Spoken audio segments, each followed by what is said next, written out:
বিজেপির রাজ্য সভাপতি পদ নিয়ে বিতর্ক অব্যাহত। কে হতে চলেছেন রাজ্য বিজেপির সভাপতি?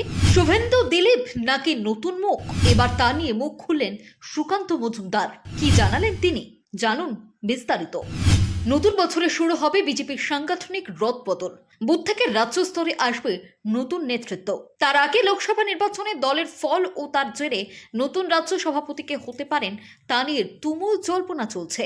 একদিকে যেমন পরীক্ষিত নেতা দিলীপ ঘোষকে রাজ্য সভাপতি পদে ফেরানোর দাবি উঠছে, তেমনি লোকসভা ভোটে মেদিনীপুরে তৃণমূলকে সাফ করার কারিগর শুভেন্দু অধিকারীর পক্ষেও সমর্থন জোরদার। সব মিলিয়ে বঙ্গ বিজেপিতে চলছে রাজনৈতিক উত্তাপ।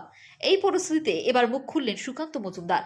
কি বললেন তিনি? রাজ্য বিজেপির বর্তমান সভাপতি সুকান্ত মজুমদার এখন কেন্দ্রীয় মন্ত্রী। বিজেপির দলীয় সংবিধান অনুযায়ী এক ব্যক্তি দুটি পদ আঁকড়ে রাখতে পারেন না। সেক্ষেত্রে রাজ্য বিজেপিতে যে নতুন সভাপতি আসবেন তা এক প্রকার নিশ্চিত। নতুন সভাপতির সবচেয়ে বড় অ্যাসাইনমেন্ট হবে 2026-এর বিধানসভা ভোট, যাকে বলে একেবারে গুরু দায়িত্ব। তাই রাজ্য সভাপতি নির্বাচন একটি অত্যন্ত গুরুত্বপূর্ণ বিষয়। এই মুহূর্তে বিজেপির পরবর্তী রাজ্য সভাপতি হিসেবে একাধিক নাম ঘুরছে রাজনীতির অলিন্দে। সাংগঠনিক দক্ষতার বিচারে দিলীপ ঘোষকে অনেকে এগিয়ে রেখেছেন। আবার বিরোধী দলনেতা শুভেন্দু অধিকারীকে রাজ্য সভাপতি করার পক্ষে সওয়াল করেছেন তথাগত রায় থেকে অর্জুন সিংরা। এই পরিস্থিতিতে বুধবার বঙ্গ বিজেপির বর্তমান রাজ্য সভাপতি সুকান্ত মজুমদারের বক্তব্য, দলের প্রতি প্রত্যেকের দায়বদ্ধতা থাকা উচিত। বিজেপির প্রতি সুকান্ত মজুমদারের দায়বদ্ধতা আছে। সাংসদ থাকলে এবং না থাকলেও সুকান্ত বিজেপিরই। যদি একজন সাংসদও বিজেপির না থাকে, এটা যদিও হবে না, তবুও কথার কথা বলছি, সুকান্ত কখনো বিজেপি থাকবে।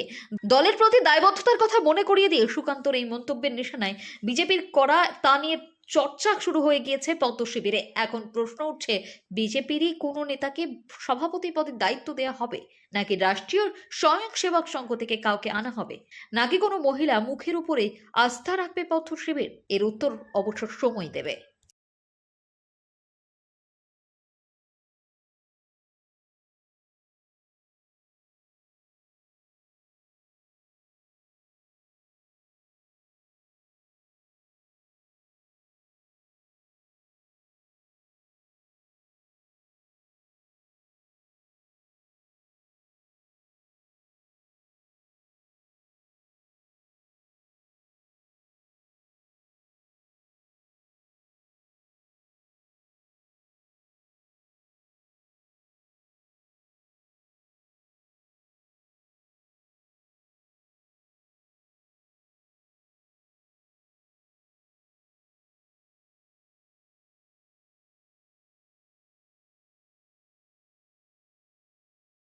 Your report, Bigo Live.